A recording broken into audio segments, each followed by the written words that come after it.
The airport was buzzing with energy. It was one of those busy Thursday mornings where it felt like the whole world was moving at once. Lines snaked across the floor, people clutched their passports tightly, and flight announcements echoed in the background. Heathrow International was operating at full capacity, and every minute, someone was saying goodbye or starting a new chapter. Among the sea of travelers stood Sana Rahman, a 19-year-old university student traveling from London to Istanbul for a student exchange program. Dressed modestly in a long navy coat and a deep green hijab, Sana looked like any other nervous young traveler. Excited but cautious, wide-eyed but careful. It was her first solo trip, and though she had prepared for weeks, nothing could have readied her for what was about to happen. With her carry-on bag wheeling behind her and a boarding pass in hand, she approached the final hurdle before the gate, security screening. She had passed immigration without a problem and was now headed toward the row of metal detectors. The security area was brightly lit, clean, and professionally staffed. Passengers were passing through the scanners one by one, placing laptops in trays and stepping forward when signaled. Sana waited patiently in line, taking slow breaths to calm her nerves. Her father's voice echoed in her head. "You've done nothing wrong. Just follow instructions and stay calm." When it was finally her turn, she removed her shoes, placed her bag in the tray, and walked toward the detector. Beep, beep, beep, beep. A shrill alarm pierced the air. The metal detector's red lights flashed, and a robotic voice repeated, "Step back. Please step back." Sana froze. Several heads turned.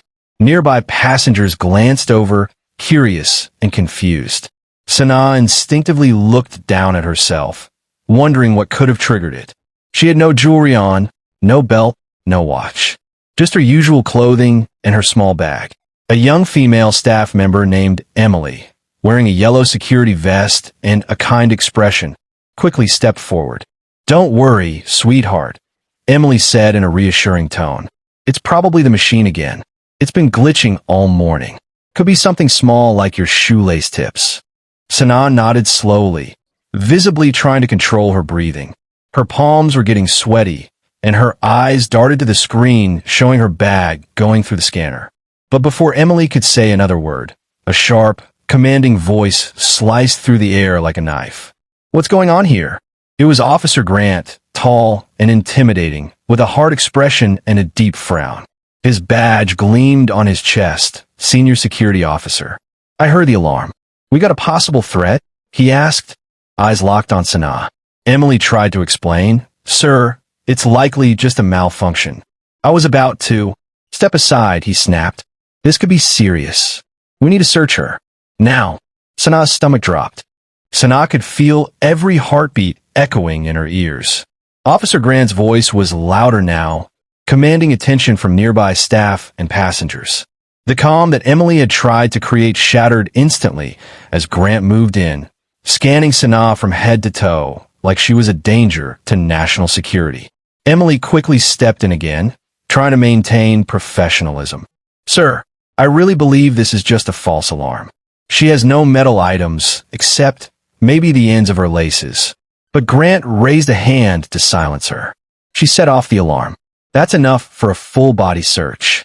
He turned toward Sana, cold and direct. "Step over here. Arms up." Sana looked around, unsure if anyone would intervene. "Excuse me, shouldn't a female officer handle that?" she asked, her voice shaky but respectful. Grant didn't blink. "There isn't one available right now. I'll conduct the search myself. Let's not waste time." Sana took a step back, shocked. "But I'm not comfortable with that. I'm a woman and—" "You don't get to choose," he interrupted, his tone growing sharper. "We have procedures. If you don't cooperate, you could be detained or miss your flight altogether." Emily frowned. "Sir, that's not accurate. Protocol clearly states that female passengers, especially those wearing religious or cultural attire, must be searched by a female officer, or not at all unless under verified threat." Grant didn't budge. "This is a security risk. She could be hiding something. Look at how nervous she is." The words hit Sana like a slap. Yes, she was nervous, but not because she was guilty. She was a 19-year-old girl in a foreign country, being yelled at by a male officer while everyone looked on. A couple nearby passengers were now pulling out their phones, discreetly recording. Still, no one stepped forward. Grant gestured again. "We don't have all day." Arms up. Sanaa's breath caught in her throat. This wasn't just uncomfortable, it was terrifying.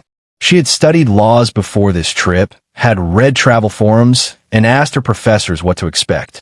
But none of that prepared her for a moment where a man would try to use his authority to bypass her consent. "Emily, try one more time. Please, Officer Grant. This isn't how we're trained to handle this." Grant didn't care. He took a step closer. That's when Sanaa finally spoke. Not softly, not nervously, but with power in her voice.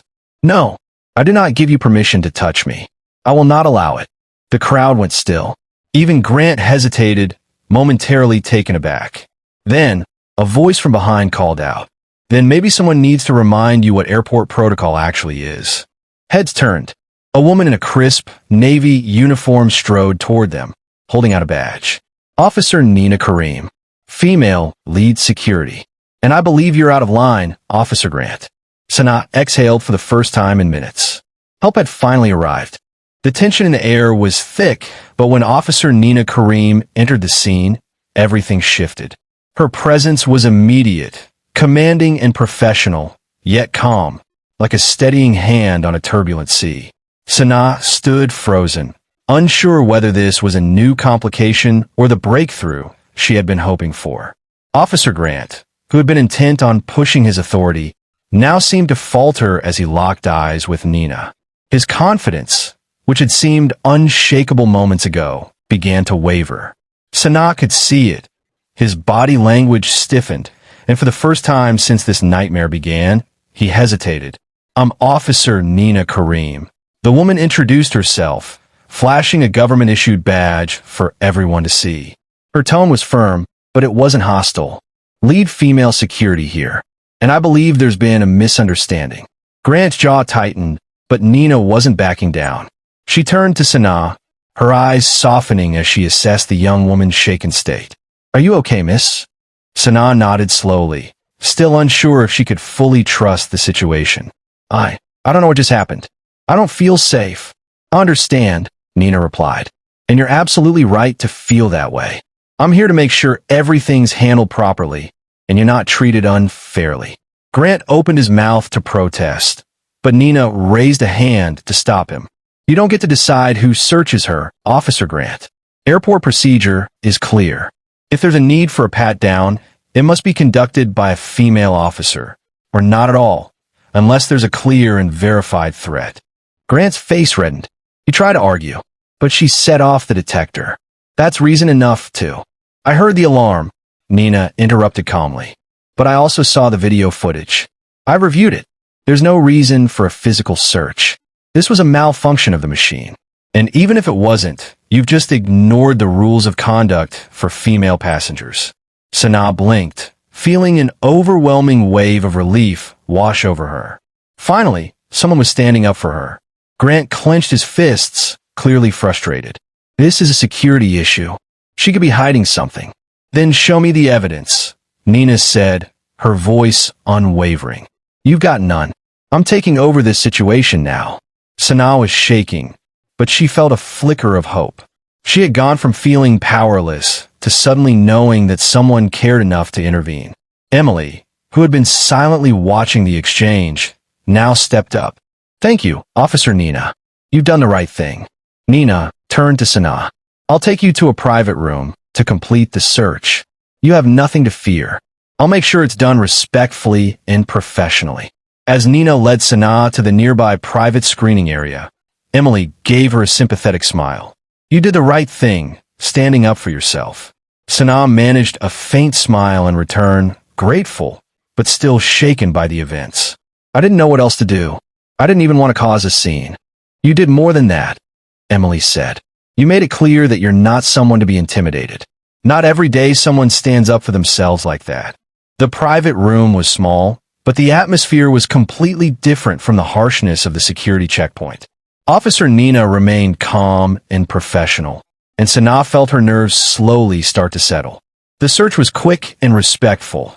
confirming what Sanaa had known all along. There was nothing to hide. No metal objects, no contraband. Just a nervous young woman who had been unfairly targeted by an overzealous officer.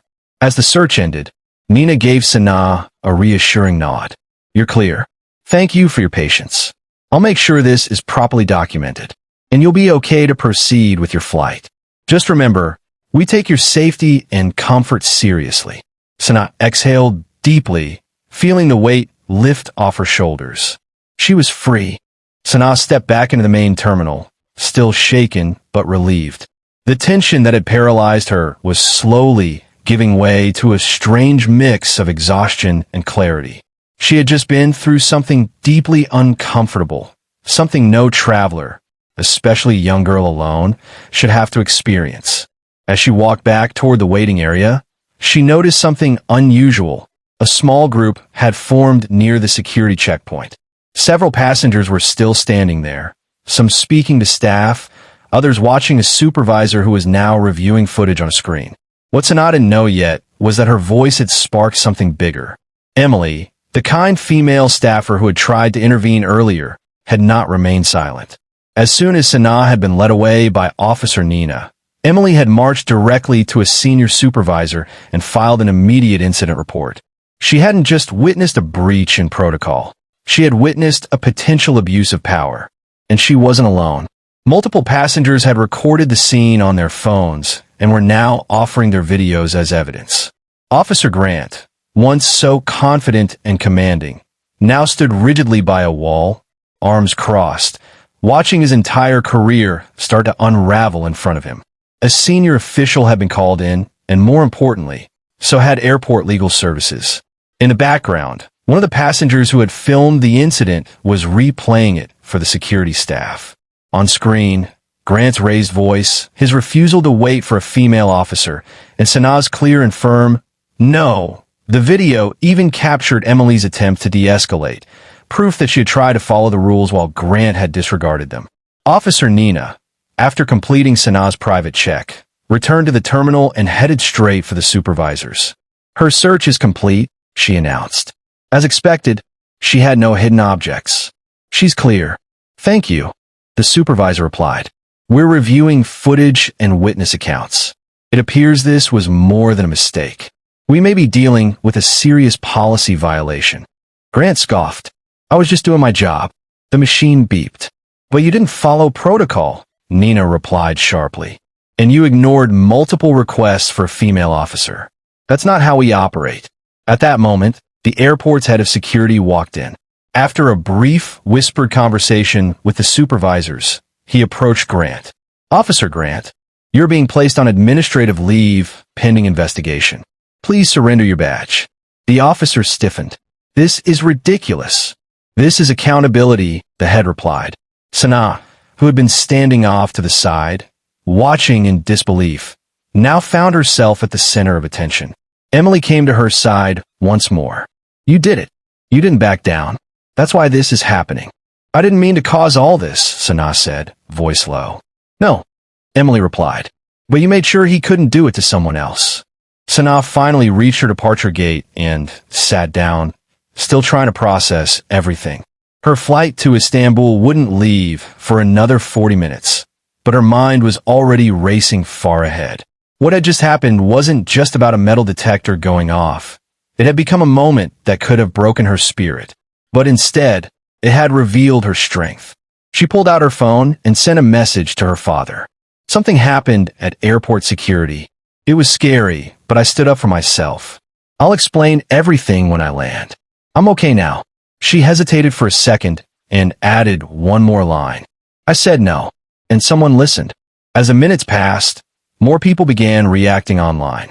Without her even knowing it, the videos from passengers had already started to gain traction. One video, showing Sanaa saying, "I do not give you permission to touch me," had already been reposted with captions like, "Raitero, brave girl shuts down officer's abuse of power." "Raitero, Hijabi girl stands her ground at Heathrow." Respect. Activists, lawyers, and travelers alike began commenting. Some shared their own stories of racial profiling or abuse of protocol. Others simply praised her bravery. Within hours, The story had begun to go viral across platforms, especially within communities that rarely saw justice in real time. Back at Heathrow, Officer Grant had been officially suspended pending investigation. Legal and HR teams were reviewing multiple complaints made against him over the past year, most of which have been quietly ignored until now. Sanaa's case became the one that couldn't be buried. By the time she landed in Istanbul, her phone was buzzing with messages, some from friends, some from strangers who had seen the video. One stood out from a girl she didn't know. "I just watched your video. I wear a job too. Last year, I went through something similar but didn't have the courage to speak. You did. Thank you." Sanaa stared at the message for a long time, feeling both overwhelmed and strangely empowered. Later that week, she was interviewed by a student media outlet at the university she had just joined. When asked what gave her the courage to speak up, she replied, "I didn't know I had it in me. But when someone crosses a line, you realize staying quiet is more dangerous than speaking up. I wasn't just protecting myself. I was protecting every girl who might come after me." The reporter asked her one last question. "If you could say something to Officer Grant now, what would it be?" Sanaa paused and looked into the camera. "I'd say, your badge doesn't give you the right to take someone's dignity. And next time you try, just know, people are watching. And women like me won't stay silent anymore." And with that, Sanaa's story wasn't just about surviving a terrifying moment. It became a message to the world. Bravery doesn't always roar. Sometimes it simply says no.